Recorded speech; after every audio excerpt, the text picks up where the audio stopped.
I'm here today with the Mayor, Christian Provenzano, and the Chief Administrative Officer, Malcolm White. We're here to talk about the budget and the budget going forward in next year and what some of our viewers have asked in regards to the money being spent by the city. Thanks for joining me, guys. You're welcome. Thanks for having us, Dan. So one of the first questions that came to us is they were noticing last year when they went through the budget that the GFL's budget didn't change in regards to COVID being less used, etc. Is there a reason why that didn't happen? So, sorry, Malcolm, I'll come to you in a second. Maybe I think, Dan, I think Malcolm could speak to this. I think the budget did change. I think the only thing I would point out to people is that the GFL wasn't closed and in fact was heavily used last year to support the community through the pandemic. As you're aware, we ran very successful vaccination clinics there. So the building was actively used for a large part of the year, but I'll let the CEO speak to the budgetary question that you asked. Regarding the GFL Memorial Gardens, the budget did change. For instance, our expense budget decreased by $220,000. However, that's sometimes difficult to see because we did have to then cover off either decreases in expenses or decreases in foregone revenue. Overall, for this year, we had anticipated we might be able to come out of pandemic operations around July 1st. So that was our budget.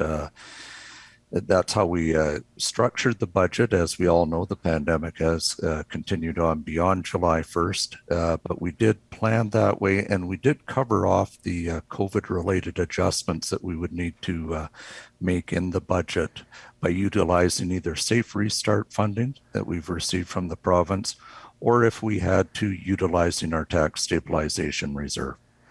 Malcolm, is there any more money coming from that safe restart funding that the city is aware of? We're not aware of funding, but as the pandemic has continued and municipalities continue to incur additional costs, such as the costs we have at our facilities to make sure we screen properly for the provincial vaccination mandate, we're sure the province is monitoring that, and time will tell whether we receive any further funding. Thank you for that. Mayor Provenzano, what are some of the strategies the city of Sault Ste. Marie is doing to turn projects such as the Bondar Pavilion back into money-making endeavors? Does the city ever foresee the new plaza, Bondar, and GFL as money-making endeavors in the future? So I think when you're asking what we're looking at doing to turn them back into money-making endeavors, that presumes that they were originally intended as money-making endeavors. And much of the city's municipal infrastructure isn't built with the intention that it is a money-making endeavor. Obviously, you want to cost recover where you can cost recover. You want to make sure that you can take expense and cover expense from the use of the property. But very rarely are the municipal infrastructures looked at as assets that will generate positive revenues and profits for the municipality. Often, we don't get into businesses that the private sector is engaging in itself to make profit and make money. We provide infrastructure to the community that isn't otherwise being provided by the private sector. Bellevue Park would be a great example. There's no way we would ever make money on Bellevue Park. The pavilion is essentially, a similar example. So we certainly actively will look to program the space. We'll certainly actively look to make sure that the community has good access to the spaces that we create and that they have community value and value to the residents in the community. And I think the GFL is a good example of that, and the way the GFL was used during the pandemic is a good example of that. But there are no specific plans in place to turn those facilities into quote unquote, as you say, money-making endeavors. Further to what the mayor has said, facilities like that, obviously they aren't intended to be money-making ventures. However, we do try and operate them in very much a business-like fashion so that the level of subsidy that the city provides to them for their operations is at the correct level. We do this through a number of ways, and one of those major things is ensuring that we charge user fees that are appropriate and give an appropriate level of subsidy for whatever the activity is. We had a third-party review of our user fees a few years ago, and that helped us correct the fees where maybe they were out of step. And it also gave us a good modern model to use when developing new user fees. With regards to the Bonder Pavilion itself, we've had to go through 2 summers now with the pandemic where it hasn't been utilized the way it normally is. In 2019, for example, we hosted 96 community events at the pavilion. And once we get beyond the pandemic, you'll see that type of utilization continue. Thank you for the follow-up there, Malcolm. So we're looking into the future a little bit because that's kind of what budgets do. And we have a police station that popped up here just a few weeks ago during one of the council meetings. And the fire station has definitely been on the books to be built in the next 5 years.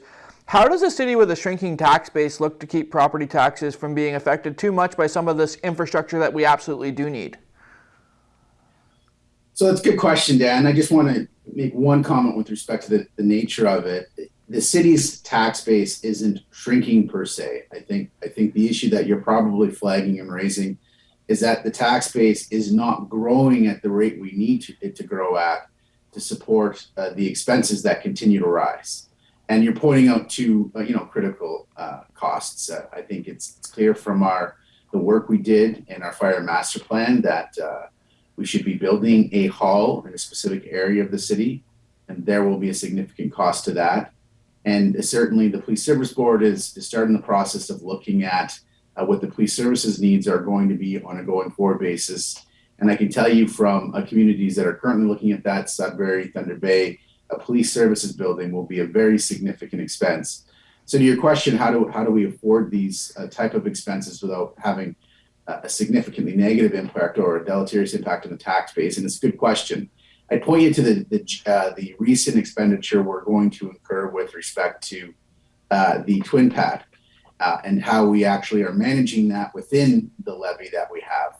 And one of the reasons why we're able to do that is that we are a very fiscally prudent municipality, and we don't have a lot of debt. And we've retired debt that was in the levy that we can rely on to move ahead with that project. So that project took a lot of work and effort and time. We got the project to a part where we could do the project. And then we got significant provincial government funding to help us do the project in a way that it didn't negatively impact our tax base. So we'll have to find paths forward for those other projects as and when they come to pass. But you got to make sure you plan them properly, that you make sure that you assess the needs of the services properly on a going forward basis. I think we've done that with fire. I think we know what we need for fire. And that you put together a financing plan so that you can finance the build in such a way that you don't adversely impact the tax base. But the reality is that they're one of the areas that we are underfunded is in our capital plans. And we need to put more money towards our buildings and maintaining our assets. And frankly, we need to put more money towards those than we currently budget for. And we have an asset management plan that is underfunded. And on a going forward base, we're going to need to have those discussions to determine how we can not only maintain the assets that we currently have in a proper state, but build the new assets that we're going to need. And you've identified correctly two of them. I think you've identified that fire's on the books, and we've got to figure out a way to do that. I think we'll focus on fire, and then we'll work with the police services to focus on how we can satisfy their needs in the future. I'll just add on to that, Dan. One of the specific steps we do, as the mayor indicated, we do have very low long-term debt here, especially as compared with our other Northern Ontario municipalities. As we retire the debt, we do take the room that's created from the repayment of that debt, and we do try to assign it to our asset management so that we can fund it a little more properly. But we also can utilize that room for future projects, and for the amount of debt that we will incur for the Twin Pad Arena, for example, we're utilizing repayment room that was already there. So it means the tax levy from year to year doesn't fluctuate because of that. And And I think that's an important part to make too, is that our tax levy doesn't fluctuate too much because of those. And thank you for bringing that up, Malcolm. And something else that's going to help the tax rate, I think, based on some of my research, and you guys can correct me, is the price of housing values have gone up over the past 12 months, and frankly, we can probably say 24 months here in Sault Ste. Marie. The mill rate is based on the impact value of a home. Will this increase money available to the city without you guys having to maybe raise taxes as much on the local citizens? So so you're getting into the whole municipal taxation process, which is important to understand. And I think you're correct in identifying that our assessment, if our assessment increases, we can amortize our costs over a larger assessment base, and hopefully, in that way, decrease the rate that taxes have to go up. One of the things, Dan, I think the province, the last reassessment was 2016. There was supposed to be a reassessment in 2020. I don't believe that happened because of COVID.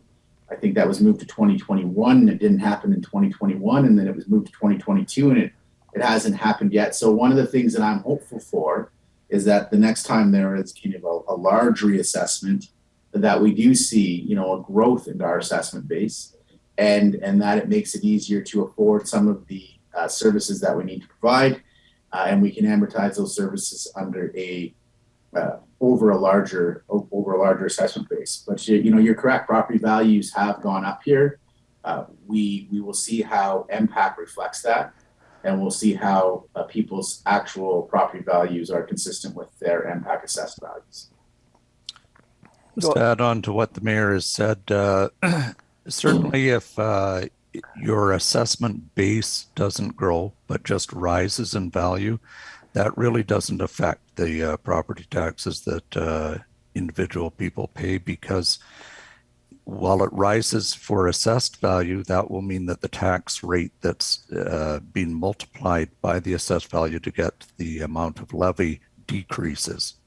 Where, as the mayor's pointed out, where that can be beneficial to the city is if our tax base increases in scope. So it's not just that the value has gone up, but the actual amount of assessment, and we get growth with more buildings, more housing. That type of thing is beneficial to the city and does create more revenue. And I think, again, thank you for explaining that further, because I do know that some of the viewers and readers are a little confused about how that works. And they're nervous, obviously, with their price of their home going up, how bad that's going to affect their taxes they pay to the city. So, we're going on into a little bit about climate change now. People love what you've done down at the waterfront, reinforcing the walkway and making sure that it's not going to fall into Lake Superior. But people have asked what we're doing to mitigate the increased risk of funding. Are we offering incentives for people to replace non-permeable driveways with permeable ones, or selling residential rain barrows at a cost or steep discount?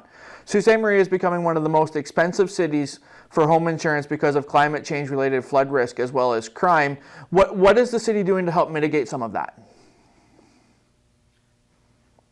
Malcolm, do you want to speak to the... Certainly. So on the aspect of flood controls and stormwater management, certainly the idea of promoting semi-permeable things like driveways to help with stormwater runoff are being done in many communities. That approach is challenging to do in Sault Ste. Marie because the underlying soil conditions are generally clay and silt. Both of those aren't very permeable. So adding a semi-permeable unit on top of it doesn't really solve the runoff problem. What we have to basically do in Sault Ste. Marie as we work with developers is just to ensure that they manage the stormwater runoff so that the stormwater runoff from a property post-development equals what it was pre-development. As to the issue of insurance for flooding or crime, I'd have to question the statement that Sault Ste. Marie is becoming one of the most expensive cities for insurance. That isn't something that, or data that we see from the various insurance providers in the city. You may have localized areas in the city that may have had some concerns over flooding. And there are, of course, as everyone would know, areas where we have taken action and we have rebuilt or renewed infrastructure to fix that. When it comes to flood protection for a home, there is also the onus on the individual homeowner to ensure that they are providing the things they need in the home to ensure that they don't get flood damage. Things like back check valves, properly operating sump pumps, and those types of things. If you do them and if you speak with your individual insurance provider, often you can find ways to get discounts on your insurance. Certainly on the issue of crime, we haven't heard from any of our insurers in the city that there's been any increase to individual insurance rates because of that. So following up on that, Malcolm, is the city seeing any increased risk or insurance rates for some of their own properties in this case, or is that not happening either? Municipal insurance covers a host of elements. So it's not just the properties that are insured. Probably a much greater impact comes with the area of liability to the city with its operations and its infrastructure. So it would be difficult to separate out just the property side of it. And that's what I was thinking, but it was something that somebody had asked as a follow-up for that. So going on, two issues that are likely top of mind for many residents, and if you are at all familiar with some of the reporting that not just us do, but other media organizations, housing cost availability and the opioid addiction crisis are, Memorial Wall is a great example here. They're big issues in this city. Through the budgeting process, are there ways the city can address the housing shortage as well as help get to the root causes of some of the addiction? Malcolm, I can start here, and then you can pick up where fill in whatever blanks that I leave. I think, Dan, one of the important things to recognize is that housing falls under the Social Service Administration Board. So the Sault Ste. Marie Housing Corporation is in that budget under that board's discretion and determination. So the municipal council, when we do our budget, just do the municipal budget, there actually is no specific funds that relate to housing. Now, that's not to say that there aren't programs at the municipality to encourage additional housing, whether they be benefit programs or whether we've adjusted policy to, say, for instance, allow for second unit development on a single family residential piece of property. So there are things the municipality can do, and from a planning perspective is looking at doing to encourage a development and encourage an increase in supply, which helps with affordable housing. But the actual Sault Ste. Marie Housing Corp, its budget, its governance is at the DSAB. So the DSAB will make those determinations in its own budgeting process, and then that is part of the municipal levy. So it's certainly in the municipal levy, but it's not things that are decided by city council. Do we have the number, Malcolm, of how much money we do give DSAB and how much maybe a percentage of their budget that is from the city? I know I didn't ask that ahead of time, but I'm just wondering if you might have it now. I don't have those figures right at hand. Dan, certainly anyone can look to see what the total DSAB levy was, but by going back to our budget that's on our website. But certainly it's, as the mayor's indicated, this is a prime area that the DSAB has responsibility for. And while it's certainly a valid line of questioning, it's probably better directed at them. As the mayor indicated, we do have some programs that try and encourage the rental housing market, especially affordable rental housing. So we have the rental housing incentive program, and that's been in effect since 2013, and that's provided tax rebates to over 400 new rental units. And the mayor indicated the opportunity under our planning processes for people to fairly easily provide second units in an existing residence. These are often something that can be done in a very affordable way rather than doing a new build. And there's something that the process to do it as far as the city's concerned from a planning perspective is quite easy. And Maybe we'll go down a little bit further. We have a program. We were talking about programs for some of the tenants and stuff. We have a program for landlords of vacant properties to get a tax rebate for up to 4 years. What is the intended goal, and how does this program improve our city's commercial real estate and promote a better city? Dan, just before we get to that, Yep. and I can answer that, I'd like the only half of your question was answered the last time through. You had asked about affordable housing, homelessness, but you also asked about the opioid epidemic. And I certainly don't. No, absolutely, you're correct. We didn't get to that point. So maybe if you could elaborate there, Mr. Mayor, that'd be great. Yeah, I certainly wouldn't want anybody in the community to see us not address that or answer that, because I think it is a critical issue that you've raised, and it is affecting a lot of people's lives in our community. And it's something that we have been working with community partners across our community to try and address for years. We do have a community-based drug strategy. We do have a leadership table in the community that gets together very frequently to talk about our challenges in the community.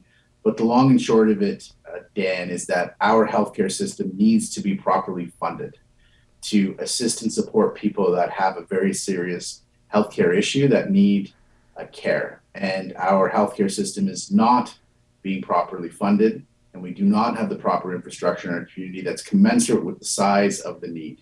It's clear, based on the most recent coroner's report, that the opioid epidemic is a problem across the province, but it is most acute in Northern Ontario. And it's significant in all of the major city centers in Northern Ontario and smaller city centers and communities in Northern Ontario also. So we really need the help from our provincial partners who have jurisdiction over healthcare, who have legal jurisdiction over healthcare and have the funding for healthcare.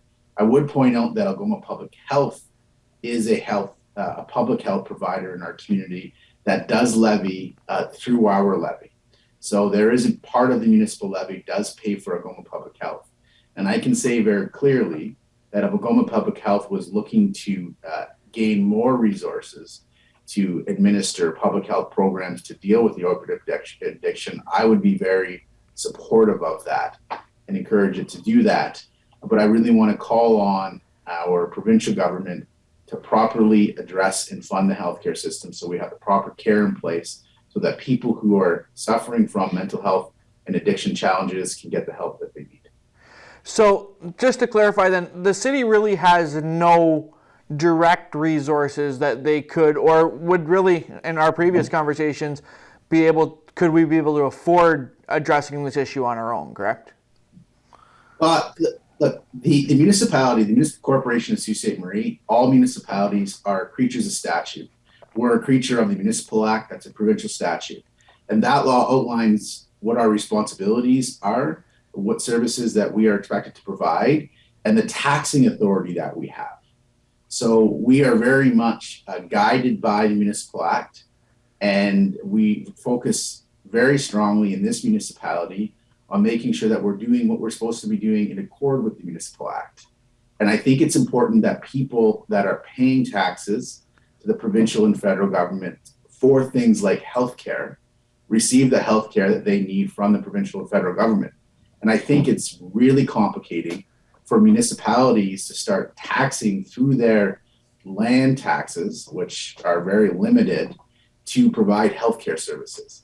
Outside of the fact that we don't have the legal jurisdiction to do that, it would be very problematic to actually try and recover taxes from property taxes, revenue from property taxes to apply to healthcare. And did you have anything to add there, Malcolm? No, I think the mayor's covered that issue. Okay, so we'll go back down to the landlords of vacant properties and the rebate they get for 4 years. What is the intended goal of this program, and has it helped our city commercial real estate promote a better city? And if it hasn't, is this somewhere where maybe we could save some money? I think, Dan, by my recollection, council considered this a few years back because we wanted to make sure that the program was meeting its goal. The intended goal is to encourage development and to hopefully assist the private sector in having the resources they need to put into their building to get tenants back into it. And if that's not happening, we should be reconsidering it because we don't want to see vacant properties. We want to see properties being used and being occupied. And so we had that discussion. I do think, by my recollection, we made some adjustments then to how we were implementing the program. But I'll ask the CEO to specifically give you the details on how that's working and where the city's going with it. Thank you. That is a program that we did make adjustments to back in 2017. And the primary reason for making adjustments to it was to encourage development and encourage landlords not to keep vacant properties going on endlessly. So the adjustments we made at the time was the vacant property rebate. We decreased the amount of properties that it would actually apply to. So we took out shopping centers, we took out industrial properties from that rebate portion. We also put time limits on the number of years that you could get a rebate. And all of that was done so that landlords would be encouraged to actually get tenants in and get their properties full and functioning. We think it has had some effect on that. We certainly think those adjustments were better than what the status quo was prior to that. But it's another one of those elements and programs that we do need to look at from time to time to ensure that it is meeting our goals. And I think that's going to be extremely helpful for some of our viewers and readers and city residents. In the past, we've had things come to council that talk about affordable housing, and council's had to waive that affordable housing clause for individuals that come forward. And the reaction in the city is there's just going to be no affordable housing. What is the city doing to assure that there is some affordable housing with all the prices going up? And is there stuff that you guys can do? Well, yeah, I think there are things that we can do. I think what you're referring to is, I think the official plan has a minimum requirements that a minimum percentage of each new build has a certain number of affordable housing unit. And I think the developers just did not see that as feasible and didn't see the ability to develop the units in a financial way that they'd be able to recover their costs with that condition. And I think what planning has said to us was that that condition was not necessary in our community relative to the actual cost of housing in our community when you compare that cost to the cost of housing across the province. But we certainly, what we want to see is we want to see supply. We want to see more supply. And we're looking at some projects now that we're hoping will come online soon that will add to the supply. And that really helps address some of these challenges. When you have more housing supply, it will increase the ability to access housing. And the reality is, for a lot of years, significant supply didn't come online here. There wasn't significant development. We're seeing now, an increase in our development. We're seeing new houses being built. We're seeing apartment buildings being proposed, and we are hopeful that that will be very helpful and make housing more accessible in our community. The CEO could add anything he'd like from staff's perspective. As you know, Dan, we're developing our new official plan at this time. The background document came before council at the second meeting in September. There'll be a community and public engagement on the background document throughout the fall. That will result in a draft official plan, which will come to council either late this year or early next year. And that will again go out to the community for consultation, and some of the broad policies regarding affordable housing and how we deal with it will get a revision and a fresh look at in the new official plan. And just for our viewers' sake, we will be sure to share links and stuff and stories about those events that are going to be put out by the city with you guys, so that you can take part in some of these planning, etc. for them. We don't want to increase the tax rate. That's kind of something that we walk into every budget season doing. We find ways. Last year it was, I think, Christian, you said something to the effect of $500,000 from the winter maintenance was maneuvered around to save some money. Other than that, what are some of the ways that we are looking to reduce the burden on the taxpayers and come up with new revenue streams in the city? Charging employees to parking meters at big parks, which a couple that came to our attention while we were doing our recruitment for this. So what are some of the other things the city are looking at? Yeah, well, then I think we really thoroughly looked at the whole issue of charging staff to park, and council in a whole declined to do that. I was one of the members of council that declined to do that. You know, it's becoming increasingly difficult to find places in our budget to cut. You know, we've had the budget reviewed, we've had independent kind of analysis of it, we've had an assessment of it by KPMG. You know, there's clearly some areas where we are underfunded, like IT, that we need to bring up to reasonable funding levels. But there really are no areas where we are overfunded. One of the things that the KPMG audit indicated was that we're providing a higher level of snow removal services to many other communities. So they saw that maybe as an opportunity to decrease services. But I don't believe that Sault Ste. Marie would be friendly to or agreeable to us decreasing our snow removal services by any degree. I think the communities come to expect that level of snow removal, and I think there's an expectation, a reasonable expectation, that we continue on with it, and I'd certainly be supportive of continuing on with it. So it is becoming increasingly difficult to find areas in the budget that we can cut or decrease costs to. And there are some parts of our budget, some parts of our municipal levy, I should say, that we don't exercise a lot of control over, right? So there are things that come to council as part of the municipal levy that they're not part of the budget that council sets. I mean, we talked about the DSAP to some degree. You also have police services. You also have the library board. You also have Algoma Public Health. So you have all of these agencies that levy through the municipal levy, and that funding comes to the municipal levies but goes to external agencies. And city mayor and council aren't in a position to cut those agencies, although, you know, we've had discussions in the past and we've encouraged agencies to make decisions to try and streamline their operations and decrease their burden on the levy. So it turns to what can you do to raise revenues, and that is the big issue that we need to focus on. We need to focus on growing our assessment base so that we are generating more revenue. So you need to make sure that you're doing what you can to attract and retain business. You need to make sure you're doing what you can to support the business that's here. I'll point to the decision we recently made to sell a piece of our property to a local business so they could expand their business. That's a way you grow your assessment, right? So you have a vacant piece of land that we're collecting no tax off of, that once we sell it and it's developed, we'll collect new tax from. There'll be a business that's paying additional tax, but also creating more economy and hopefully helping other businesses in the community grow and thrive. And then they in turn support and assess and help our tax base. So we want to see more development come online. Like we said, we want to see more residential development come online. We want to see high density residential development.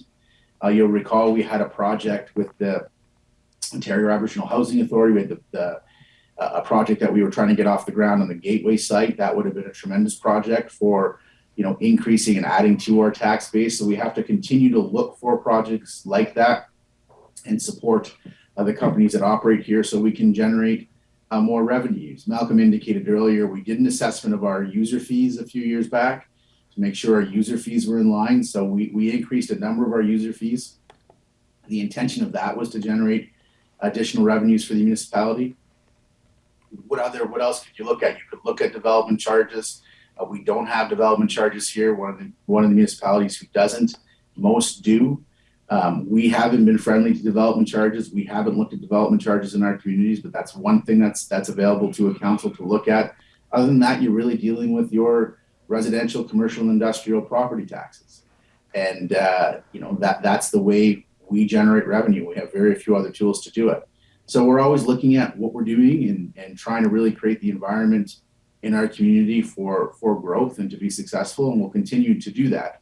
I'm excited by economic development and tourism being in-house, being in the city. I think that was a great move that this council made. That's going to take, you know, a bit of time to really activate and get working to the greatest degree possible. But I think when it does, it'll pay dividends, and I think it'll really help our community on a going forward basis. So we'll keep on focusing as best we can on what we can do to increase our revenues and increase our tax base so that we have more resources coming in. So going back there, and I think it was Malcolm, you mentioned the KPMG report, or maybe it was you, Christian, I missed it there. So there were a bunch of suggestions there for how we could save money. The winter, I agree with you. I don't think anybody here would ask for winter services to be cut, and I think there would be quite the uproar if it did happen. There were a whole lot of other suggestions made in there. How much of that have we implemented so far? Do we know? What we're doing is reviewing. Most of the areas identified were areas that we would look at, review, and report back to council. So that we've been doing that over the past couple of years. We do also look at ways. In the second meeting in October, you'll see a very extensive fleet management review come back to council. We've done a lot of third-party studies over the last few years to assess our services and assess how we're doing them. The big challenge, as the mayor has pointed out, is invariably when we get these reviews, we find that we aren't investing enough, either in the human resources, the infrastructure, or the other needs that a service may require for us to be able to properly provide it.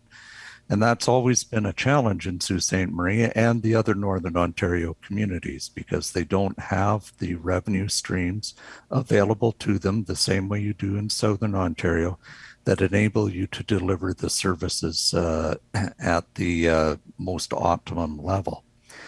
The mayor pointed out that there's a large part of the budget that the mayor and council do not control, because they are levies given to us, which we then levy onto the municipality. There are also services that we do provide, but we have to provide them to a provincial standard. So we don't have a choice over service level, and we have to find the best way to achieve that. Can you expand a little bit on the portion you just said? We don't have some of the revenue streams that cities in Southern Ontario do. Could you explain a little bit more what ones we may not have access to or we just can't do as a community in Northern Ontario? Primarily what you see in Southern Ontario is assessment growth. If you look at the GTA area, or the Golden Horseshoe, there's been lots of assessment growth in those areas, and they continue to grow. So that becomes a very key revenue generator for them. The mayor mentioned development fees. That's pretty much a standard fee that you would find in Southern Ontario and a number of Northern Ontario municipalities. To date, Sault Ste. Marie has chosen not to go down that path and add that in. Other than that, one of the best things we can do is ensure things like user fees are at their optimum level. And we do try and keep our services at a standard or basic level. And that's something that was illustrated when we did the KPMG review. We only had two areas that were really classified as being above standard. One was winter control, which we know the community is happy with at its current level. Another one, interestingly, was the provision of 2-hour free parking downtown. The study said that's probably over and above. We did look at that, and council certainly decided with feedback from the community that we should continue with that.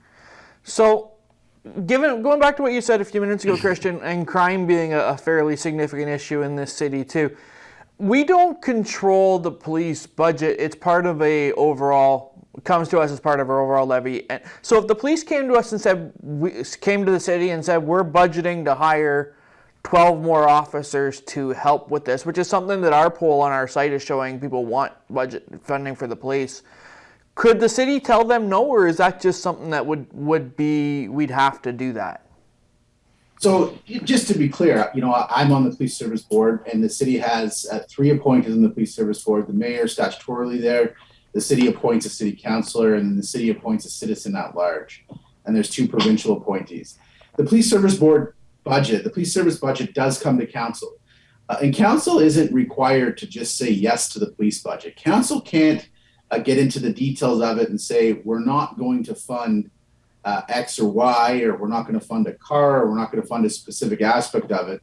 But council can, I think in its authority, make decisions as to the level of funding. But I'll point out something. Since I've been involved, and it's 7 years now, The police service budget has gone up every single year. And every single year that police service budget has gone to council, it's been approved every single year. So like the Sault Ste. Marie Police Services isn't asking mayor and council to approve the hiring of officers. That wouldn't be in council's jurisdiction. It would be in the police service board's jurisdiction.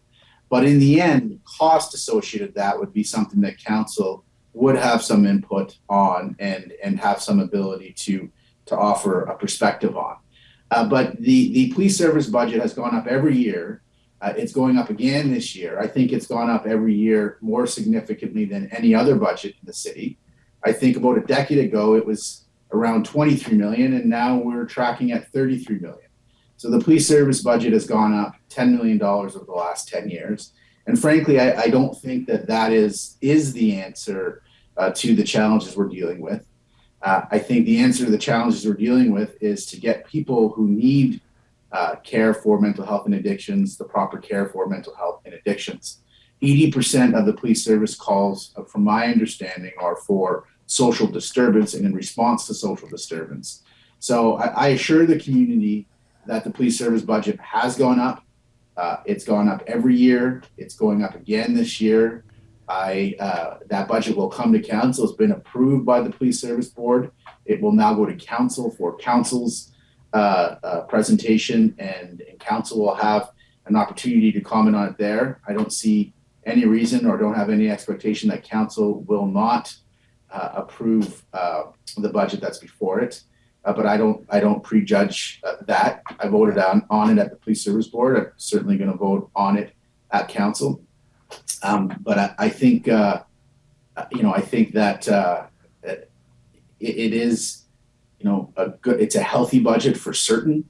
I think if you compare that budget on a per capita basis to police service budgets in comparable communities like North Bay, Thunder Bay, Sudbury, Timmins, Sarnia, Peterborough, and Belleville would be another example. You'll see on a per capita basis that we're not underspending. If you look at the number of officers that are in the full-time complement, you'll see on a per capita basis that we don't have a small complement. So I think the service is properly funded. I think that we have a complement that's an appropriate size for our community.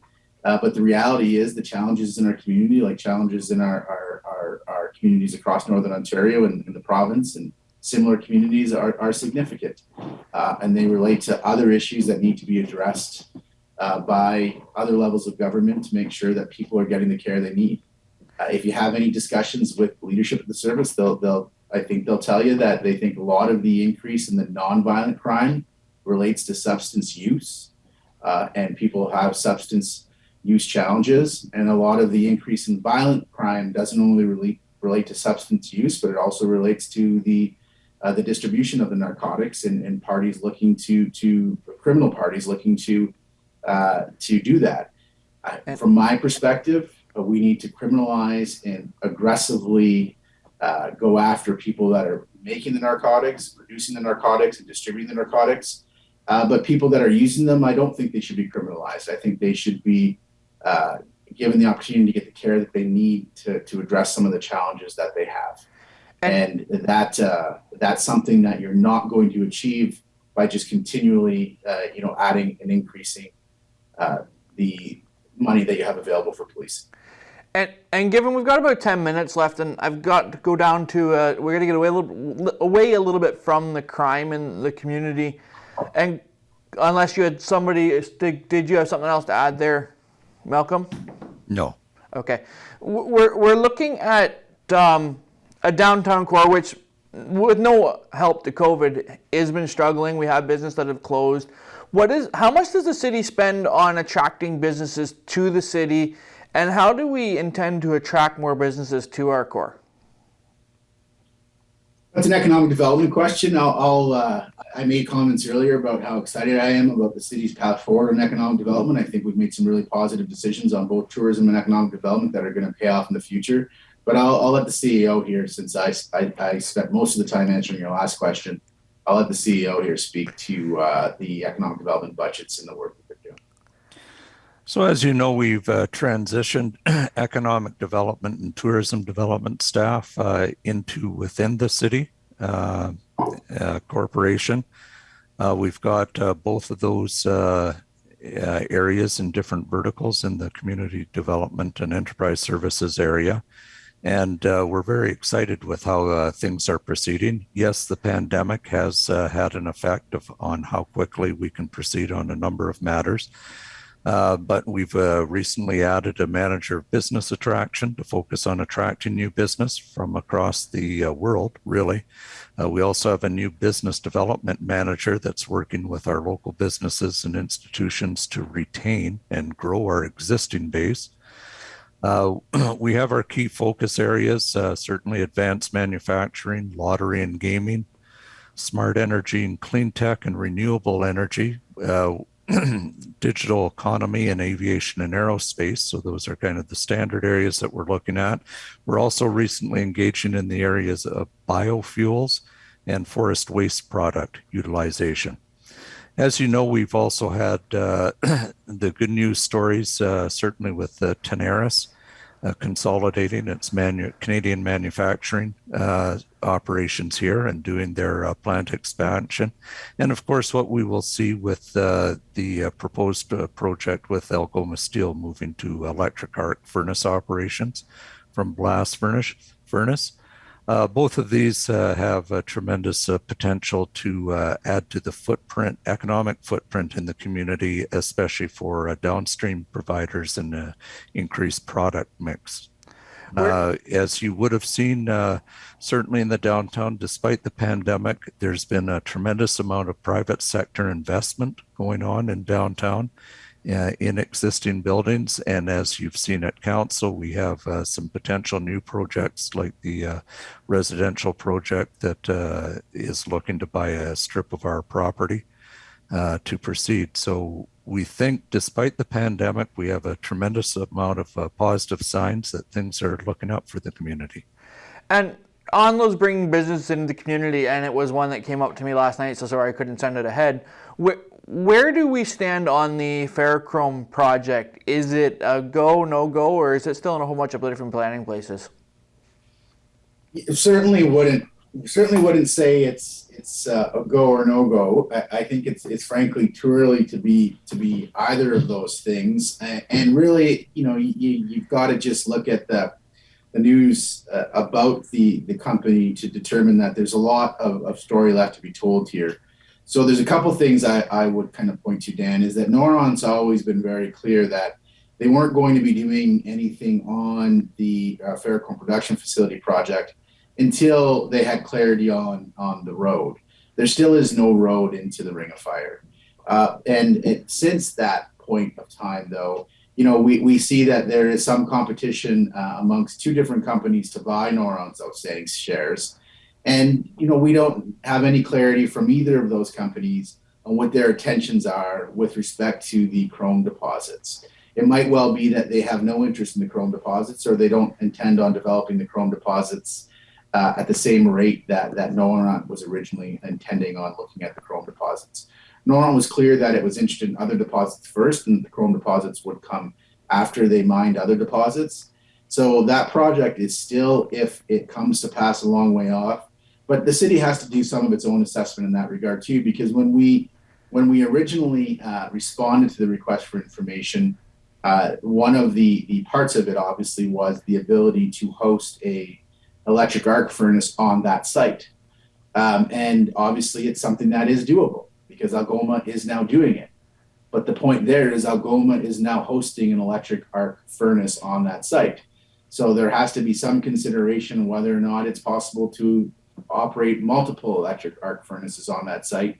And that's not something that we really ever considered in any significant way. So there's lots of information that has to come to pass there.